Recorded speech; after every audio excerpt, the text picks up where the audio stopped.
Now, in other news, transport operators are livid this evening following an announcement by the government that there will be a 15% fare increase come August 16. Now, while commuters argued that the operators should be satisfied, taxi drivers in Montego Bay, St. James said they were expecting an increase of at least 30%. Kalisha Williams has that story.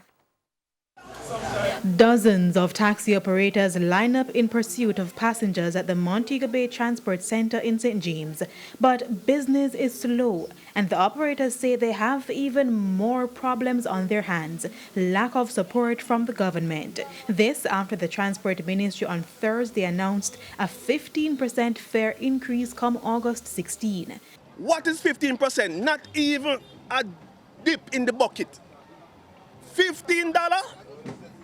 $15? So when we take this now, when we accept this now, see, when are we going to get our next increase? Next 10 here?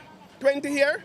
This is a total disrespect, man. Shame on the government. For months, the operators said they have been plagued by price increases, from gas to motor vehicle parts. It's why they have been calling for a 50% fare increase. But these taxi operators in Montego Bay, St. James said they would have been satisfied with at least 30%.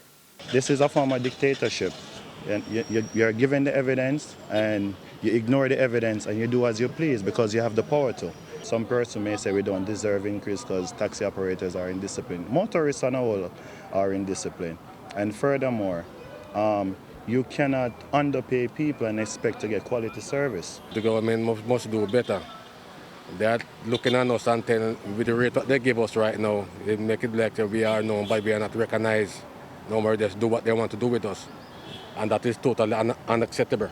But not everyone was in agreement. We'll have to work with the system because a long time getting a fare increase. So if we get 15%, we are grateful.